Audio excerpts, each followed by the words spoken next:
It's Camping World's destination recreation. You know, your local Camping World store has thousands of items for RV enthusiasts, but if you're a race fan, there's a special product line just for you. Now, this is one of my favorite products because you can throw this thing over your shoulder. It's a checkered flag chair. Now, all these items are sold separately, but this little table would be nice to go with it. And check out the floor mat. Put that in front of your RV, and you're good to go at the races. But this has got to be my favorite, the checkered flag recliner. Now, this thing is extra wide, and it is super comfortable. With just the flip of a switch, you lock it into position. It's got a movable headrest for you. And guess what? Here's the best part. Between now and March 16th, go to Camping World and get this one for $30 off. As usual, seeing Ray in a recliner, kicking back, enjoying the racing. You can probably see quite a few of the checkered flag recliners right there in kind of a Camping World right in the infield of Atlanta Motor Speedway. Hey guys, we have 53 laps to go in this race. We said that the pit window was around 53 to 57, yep. 8, 52, 57, 8. I think that if guys stop now, they can make the rest of the way. But we have one to go. We have had a number of trucks come down pit road. None of the trucks running right up at the front. But what happens is if we get a caution later on, those trucks that stopped off for fuel can come in and get tires only, not come in the second time and have that track position. I love that strategy. I'm like Chad McCumbee. I'm going to get me some gas right now and be done with that part of the equation. Remember Bobby Dowder played the strategy perfectly at California, probably the best of anybody, and parlayed that into a third-place finish. It's like he's on track to make another good move here in Atlanta as well. I love this. Completed lap 77 of 130. 53 laps to go. Actually, when they come out of turn 4 and see the green flag, it will be 52 laps remaining. And as you mentioned, Phil, we talked about that fuel window being between 52 and 57 laps. So a few trucks did come onto pit road under this most recent caution, and now we're back to racing. Green flag back in the air for Todd Bodine. Great start for Todd. He's able to clear the lap truck of Timothy Peters and get to the bottom of the racetrack, while Harvick will have to run the high side. And look at Kyle go up to the top again, trying to get to the outside of Harvick. Kyle wants to go a little higher. Kicking the dust up there next to the wall. Kyle Busch trying to take second away from Kevin Harvick. Harvick and Horner, they say, not so quick, friend. How about Johnny Benson that's joined this battle? Matt Crafton in the 88 also right there in the hunt. Johnny's in that one white truck right there, Red Horse Racing. It was fun watching those two Red Horse trucks coming up through the field. Then they were nose to tail and heading to the front. Boy, look at Kyle with a handful of steering wheel there. On the steering wheel is Kyle Busch, and he continues to saw on it as Kevin Harvick's going to take away the spot from him. Now he battles back on the inside. Here comes Kyle Busch. 3 times he's been to victory lane at Atlanta Motor Speedway, looking to make it 4 and looking to go back-to-back with wins in the Camping World Truck Series. Our most recent winner at California. All over that 30. Made some pretty good adjustments to that number 51 Mitsubishi Toyota. Outside you. Still outside. Just loose though, still. Still loose. I wish these guys would figure it out. Maybe I'll just pass them both. Ooh, Kyle said not so fast. Yeah, I think I'll close the door on that opportunity.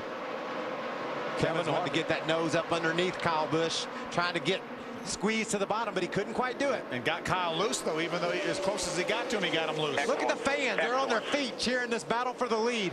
Kevin Harvick trying to do away with Tom Bodine and set out to take down Kyle Busch. Look at Crafton, that 88, pull the inside of Hornaday for 4th. Great battle in the top 5, continuing. Right outside the top 5 is Johnny Benson in that number 1. And he's found a way to join that battle for the top 5. He's driven away from Terry Cook back in 7th. Johnny's up in the lead pack. A truck he was struggling with yesterday. They got a report that he was back there. Still tight in the center of the corner. Looked like he had to wait just a little bit in the center of the corner to get back on that throttle. Here comes Harvick. Out of the throttle. Look at Kyle dance around. He's got to be thinking, okay, Kyle Busch has got his hands full in front of him. I got to wait for my opportunity. It sounded like Kevin had his hands full. He was all out of the gas and wiggling around himself. See on the back of Kyle's truck, the Red Top Auto Auction, a longtime sponsor of Billy Baloo Motorsports. Great run by Harvick. He's all over the back bumper of Kyle Busch now, going into turn 1. What's it take? So these guys are wheeling these trucks now. What's it take? What kind of effort does it take to pursue the leader? Look at Harvick. Left, right, left, right. Look at him gain on him through the center of the corner. Get him loose. Get him loose. Oh, I've got him. I'm under him. Through 3 and 4, Kevin Harvick makes up all the ground. He's got the bumper on the inside. Still outside. Outside. Kevin Harvick will make the pass on Kyle Busch as they go through 1 and 2. Clear. You're all around. That's what he was waiting for. That was what he was waiting for. Oh, it pulled back to the inside. I don't know why he did that. We'll see if Kyle Busch gets the same run that Kevin did. Oh, Kevin really strong through 3 and 4. That truck just like that clean air. Matt Crafton just a moment ago got by the 30. Wedge. He's wanting more wedge. Kyle Busch is loose. He's wanting him to work on it. It seems like the adjustments they made have improved that truck. He's just looking for more. You remember what happened last time when Harvick cleared him? He drove off to about a 4-second lead. Matt Crafton has got him in sight right now. He needs to get around Kyle Busch so he can keep pace with Kevin Harvick. That truck's fast enough to keep up with Harvick if he doesn't get away from him in traffic here. Ray Dunlap. And guys, just so you know, the 2 truck is definitely aware of Kyle Busch's situation. They have a crew member that's in charge of monitoring the radio traffic for the 51. Now, Kyle had just said 2 or 3 laps prior to that he's very good down in 1 and 2, but he can't make the nose stick coming off of 4, and they relayed that information to Harvick. So these guys know what each other's trucks are doing, and it was pretty obvious there when Harvick stuck his nose underneath. He knew that Kyle was loose, and it made the pass, and it worked. The 2 truck back to the front. How about Kyle Busch and Kevin Harvick out in front of races? They have swapped the lead 37 different times in their racing careers. 10 in the Cup Series, 18 in the Nationwide Series, and now 9 in the Camping World Truck Series. And take a look at this. And Matt Crafton doesn't care anything about that. He's like, I'm going to go right by Kyle Busch. I want to swap Kevin Harvick for the lead.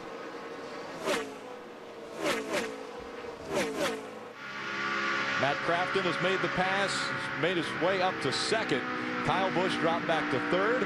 Crafton trying to reel in that number 2 of Kevin Harvick. Harvick's led 40 laps today. Kyle Busch 25. Todd Bodine has led 16. The racing is always intense when you go to Atlanta Motor Speedway, and the finish is always breathtaking.